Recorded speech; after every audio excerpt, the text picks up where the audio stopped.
마켓무버입니다. 이번에는 애경그룹의 이슈로 눈을 좀 돌려보도록 하겠습니다. 애경그룹의 핵심 계열사인 애경산업이 매각 수순을 밟게 됐습니다. 그룹 전반의 유동성 위기가 크게 불거졌기 때문인데요. 이번에 매각 대상은요, AK홀딩스 등이 보유한 애경산업의 경영권 지분 63.38%입니다. 현재 시가총액 기준으로 봤을 때는 약 2,400억 원 규모에 불과한데요.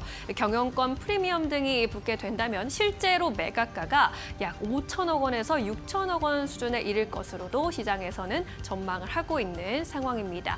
현재 이 매각을 위해서 애경그룹 측에서 국내외 대형 사모펀드들과 접촉 중인 것으로 알려졌고요. 삼성 KPMG를 매각 주관사로 선정한 것으로 확인이 되고 있는 상황입니다. 이렇게 매각을 할 수밖에 없는 이유는 재무 구조가 크게 악화됐기 때문인데요. AK홀딩스의 악화된 재무 구조를 좀 뜯어보자면 일단 총 부채가 지난해 말 기준으로 4조 918억 원에 달합니다. 부채 비율 역시 328.7%라는 높은 수준을 기록하고 있는 상황입니다. AK그룹의 경우에는 지난해 2024년에 AK플라자의 자금 조달을 검토한 바 있었는데요. AK홀딩스의 부채 비율이 높아진다라는 판단에 따라서 또 철회한 바 있었습니다.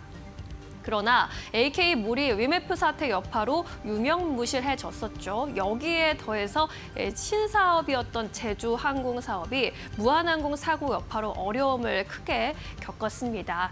올해 초에 벌어들일 수 있는 성수기 수익을 거의 다 소진했다라고 볼 수 있을 텐데요. 애경산업의 매각을 추진한 이후로는 항공과 석유화학에 집중할 계획이라고 전하기도 했습니다. 그렇다면 이번에 매각 대상이 되는 애경산업은 구체적으로 어떤 회사일까요?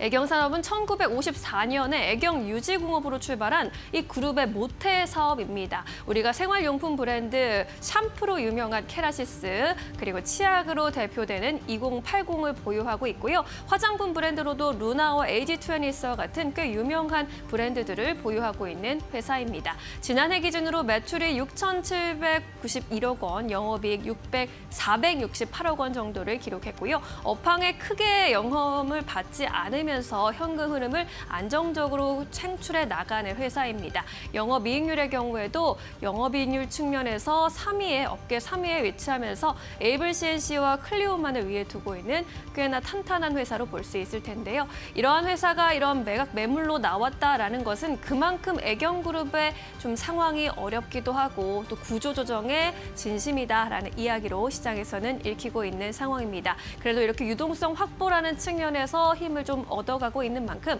애경그룹 전반주의 주가에 좀 긍정적인 영향으로 작용할 수 있을지는 지켜볼 필요가 있어 보입니다. 지금까지 마켓무버 전해드렸습니다. 네, 이어서 오늘 시장에서 핫한 기업들 하나하나 살펴보도록 하겠습니다. 오늘 가장 첫 번째로는요.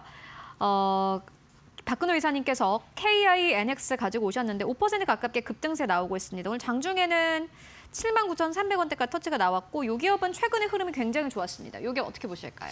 네, KINX 최근에 이제 KINX랑 같이 보는 종목이 가비아거든요. 이제 가비아의 종속 기업이 이제 KINX이기 때문에 최근에 가비아 주가가 상당히 좋았는데 KINX는 이제 같은 흐름을 좀 보여주진 못했죠. 최근에 이제 KINX를 시장에서 관심 있게 좀 봐야 될 만한 이유를 설명드리도록 하겠습니다. 딱 하나밖에 없는 것 같은데요, 실질적으로. 과천에 이제 데이터 센터를 완공을 해서 이제 입주를 시키고 있는 상황인데 과천 데이터 센터가 왜 중요하냐면 수도권에 만들어지는 이제 완공되는 오픈하는 가장 마지막 데이터 센터거든요. 앞으로 이제 데이터 센터는 수도권에 절대 만들 수가 없는 상황이라 이 KINX의 이제 데이터 센터가 이제 주목을 받고 있는데 실질적으로 작년 초까지 이 과천 데이터 센터 완공되기도 전서부터 이제 그거에 대한 모멘텀이 좋고 당연히 실적은 좋아질 것이다라고 생각을 해서 작년 초까지 많이 올랐었는데 그러고 나서 한 1년 동안 좀 주가가 상당히 좀 약간 큰 흐름이 안 나왔었어요. 이제 KINX의 실적을 보면 이게 뻔한 어떻게 이제 좋게 설명을 할 수도 있지만 이제 평균적으로 설명을 하면 뻔한 사업이기 때문에 실적이 들쭉날쭉하지 않거든요.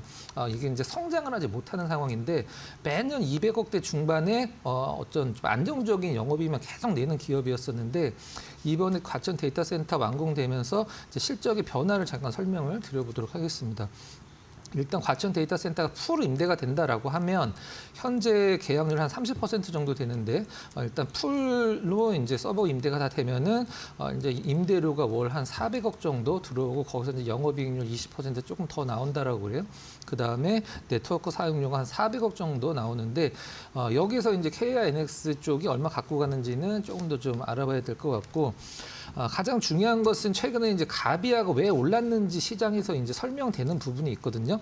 그러니까 가비아를 장악을 하면 이제 KINX까지 장악을 할 수 있기 때문에 가비아에 대해서 이제 그 행동주의 펀드가 좀 약간 최근에 지분을 늘린 게 있는데 우리나라에서 뭐 거의 얘기가 많이 나오는 행동주의 펀드죠. 행동주의 펀드 제가 한번 설명을 드렸었는데 사모펀드의 일종인데 이제 개인이 아니라 기관들이 참여하는 어떤 기업의 어떤 지배력을 장악을 해서 어떤 뭐 배당이라든가 경영 참여라든가 이런 걸 하기 위한 펀드가 행동주의 펀드인데 얼라인 파트너스가 이제 가비아 지분을 8%까지 최근에 늘렸다라고 이제 공시가 됐죠.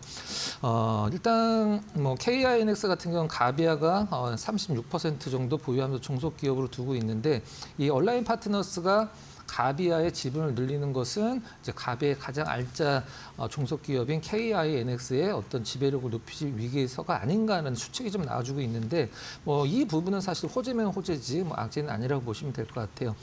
일단 잠깐 기술적인 분석 한번 함께 해보도록 하겠습니다. 차트 일봉 보면서 이제 말씀을 좀 드릴 텐데 작년 초까지는 주가가 굉장히 좀 좋았었죠. 이제 기대감으로 올랐었는데 그 이제 주가가 지속적으로 좀 내려가면서 우리가 보통 이런 거 있죠. 이제 재료가 없어졌다고 보통 얘기를 하는데 시장은 이제 기대감으로 올라갔을 때가 사실 실질적으로 더 높은 상승을 기록을 하는데 지금 이제 KINX에서 시장이 바라는 것은 기대감이 아니라 그동안의 기대감이 실적으로 변화하는 그런 부분이라고 보시면 될 것 같아요. 아까도 설명드렸듯이 매년 똑같은 영업이익을 기록을 하고 있는 기업입니다. 200억대 중반. 근데 과천 데이터 센터 완공해서 지금 임대가 이제 잘 되고 있는 상황이기 때문에 올해 작년 대비해서 상당히 좋은 실적이 나오는 것은 뭐 의심의 여지가 없다라고 보시면 될 것 같아요. 수급은 이제 빨간색 선 외국인이 조금씩 뭐 매수를 하고 있긴 합니다만은 시세에 영향을 미칠 정도는 아니고 기관들은 아직 특별한 어떤 뭐 매수 쪽으로의 전환은 보이지 않는다. 그럼에도 불구하고 주가가 나름대로 시장 대비 단단한 모습을 보여주는 것은 긍정적으로 봐도 되지 않을까라는 생각입니다. 네, KINX 함께 만나보고 왔습니다. 매번 똑같은 실적을 발표를 하다가 앞으로는 좀 실적 점프에 대한 기대감이 있고 이에 따라서 주가도 함께 움직일 것이다 라고 정리해보고 가도록 하겠습니다. 이어서 두 번째 기업 만나볼게요. HD 현대마린솔루션입니다. 6% 가깝게 급등세 나오고 있고 오늘 14만 7,400원대까지 올라가면서 주가 흐름은 굉장히 괜찮습니다. 어떻게 보고 계실까요? 이 기업 사실 20만 원대였나요? 이 지난해에는 주가 흐름이 꽤나 좋았는데 좀 등락폭이 있었어요. 어떻게 보십니까? 네, 맞습니다. 조선주들의 어떤 수혜를 직격으로 받는 그런 기업이 현대마린솔루션 가장 쉽게 설명을 해드리도록 하겠습니다. 우리가 이제 신차를 현대자동차에서 산다라고 하면 고장 나면은 저기 카센터나 이제 서비스 센터 가서 고치잖아요. 그 선박의 서비스 센터라고 이제 보시면 될 것 같은데 작년에 뭐 조선주 호황과 맞물려서 이제 창사 이래 최대 실적을 경신했다라는 실적을 좀 발표를 하기도 했었는데 HD 이제 현대중공업 부분에 어떤 서비스를 많이 좀 담당을 하고 있는 기업이죠. 엔진이나 어떤 선박의 어떤 노후화된 것들을 교체를 하고 이제 뭐 잘못된 부분들은 고치고 이런 걸 하는 사업인데 주요 사업을 한번 좀 살펴보기 전에 일단 조선업의 사이클이 사실 시장에서는 뭐 조선업 사이클이 뭐 15년이다, 뭐 17년이다, 뭐 10년이다 이렇게 얘기하는 분들이 있긴 합니다만은 역사적인 평균치는 조선업의 평균 사이클이 25년이거든요. 그렇기 때문에 조선업은 한번 잘못 들어가면 굉장히 상당히 오랜 기간 동안 이제 힘들어질 수밖에 없고 25년마다 한 번씩 우리나라에서 조선업 사이클 보면 한 뭐 10년은 조금 넘는 것 같아요. 근데 그 호황기에 잘 이때 선택을 하면 조선업에서 큰 수익을 이제 낼 수 있는 건데. 일단 이 주요 사업을 한번 말씀드리면 애프터마켓 사업 이제 선박 현대마린솔루션의 사업 부분이 4개 정도가 있는데 애프터마켓 사업이 가장 크죠. 이제 어떤 배들을 유지 보수를 하는 우리가 보통 미군 함정 얘기 나왔을 때 가장 얘기가 많이 나오는 MRO 사업이라고 보시면 될 것 같아요. 유지 보수 사업. 그다음에 선박 개조 사업인데 지금 이제 국제회사에서 선박을 이제 전기차로 바꾸는 것처럼 자동차도 내연기관에서 전기차로 바꾸는 것처럼 국제회사에서 이제 배도 친환경으로 많이 바꿔야 되거든요. 그것과 관련된 사업 크지는 않습니다. 아직은. 선박 디지털 사업. 우리가 자동차만 자율주행이 있는 건 아니거든요. 이제 배도 자율주행이 있는데 선박 디지털 사업도 같이 하고 있는 부분 아직은 좀 미미합니다. 그다음에 애프터 사업, 이제 MRO 사업과 양대 축이라고 보시면 될 것 같은데 MRO 사업이 한 40% 조금 넘고 벙커링이 한 40% 넘는데 벙커링은 가장 쉽게 말씀을 드리면 그냥 배에 연료를 주입을 해주는 거예요. 그게 한 현대마린솔루션의 매출의 한 40% 정도를 차지를 하고 있습니다. 현대마린솔루션이 상장하기 전에 시장에서 가장 좀 안 좋은 시선으로 바라봤던 게 바로 부채가 굉장히 많다라는 거였었거든요. 근데 IPO 하면서 거기서 이제 비용을 조달해서 부채가 작년에 상당히 많이 줄은 것을 재무제표에서 확인할 수가 있는데 그 부분이 바로 이제 그 상장하면서 IPO에서 들어온 현금으로 부채를 상당히 줄였다는 점도 긍정적인 측면 중에 하나로 보시면 될 것 같아요. 차트 잠깐 보면서 말씀 좀 드려보도록 하겠습니다. 일단 상장하고 나서 시장에서 좀 관심을 좀 많이 받았기 때문에 나름대로 좀 시가총액이 낮은 편도 아닌데 퍼포먼스가 좀 잘 나왔다가 하락을 좀 했죠. 하락하고 나서 실질적으로 이제 작년에 어떤 그 조선업의 빅사이클, 슈퍼사이클과 맞물려서 나름대로 이제 그 고점을 좀 갱신을 하는 듯한 느낌을 보여줬었는데 다른 조선업 대비해서 사실 뭐라고 해야 될까 조정폭이 좀 약간 깊게 나오는 적인 측면도 있긴 합니다. 근데 아까 말씀드렸던 현대마린솔루션의 사업 구조상 기존에 이제 배가 많이 우리나라 조선업들이 수주를 많이 하는 것과는 별개로 이제 고쳐야 되는 배들이 굉장히 많기 때문에 슈퍼사이클이 이제 뭐 몇 년마다 한 번인지는 시장에서 좀 의미가 좀 생각하는 게 들리긴 합니다만은 배를 굉장히 많이 만들었기 때문에 그거에 대한 MRO는 계속 꾸준히 들어올 수밖에 없는 상황이거든요. 그렇기 때문에 조선업이 좀 약간 다운사이클이 온다라고 하더라도 현대마린솔루션의 매출이 좀 적어질 일은 거의 없다라고 보시면 될 것 같아요. 아까도 제가 말씀드렸듯이 80% 넘는 사업 자체가 MRO 그다음에 벙커링이거든요. 연료를 주입하는 그거는 제가 봤을 땐 조선업 사이클과 크게 관련이 없기 때문에 조선업이 좀 약간 다운이 돼도 현대마린솔루션의 어떤 실적이 그렇게 다운이 되지 않을 것 같은 분석이 많다라고 이제 보시면 될 것 같아요. 최근에 주가 흐름 보면은 우리가 흔히 얘기하는 좀 약간 쌍바닥을 좀 그리는 느낌인데 수급적으로는 아직 좀 약간 특별한 그러니까 조단위 기업들은 주가 흐름을 좌지우지하는 수급 주체가 있어요.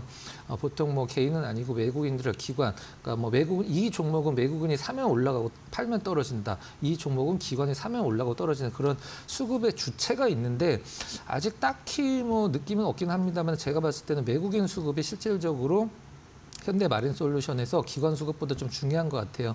이제 지금 최근에 외국인들 수급은 좀 약하지만 계속적으로 올해 3월달 들어서 매수 쪽으로 기조를 잡고 있는 상황이거든요. 기관은 좀 약간의 매도가 나오긴 합니다만은 시세에 좀 영향을 줄 정도는 아니다. 이렇게 보여집니다. 현대마린솔루션 정리를 하면 일단은 부채도 상당히 많이 줄어들었고 그 다음에 작년에 역사적인 실적을 경신을 했고 조선업이 좀 약간 다운 사이클이 온다라고 하더라도 실질적으로 현대마린솔루션의 어떤 매출에 영향을 미칠 가능성은 좀 적다. 그리고 한마디 좀 첨부한다라고 하면 2월 달에 우리나라 조선업 수주가 역대로 가장 좀 안 좋았어요. 그렇기 때문에 그 부분은 조선주 보시는 분들 좀 참고로 하시면 될 것 같습니다. 네, 조선주가 사실은 이제 사이클을 좀 잃어버린다고 하더라도 HD, 현대마린솔루션과 같은 기업들 실적이 함께 다운되는 일은 없을 거다. 그러한 부분들을 봤을 때는 매수에 대한 매력이 있고 앞으로 수급만 조금 더 받쳐준다면 주가 탄력을 기대해 볼 만하다라고 정리해 보도록 하겠습니다. 지금까지 박근호 이사와 함께 이야기 나눠봤습니다. 말씀 고맙습니다.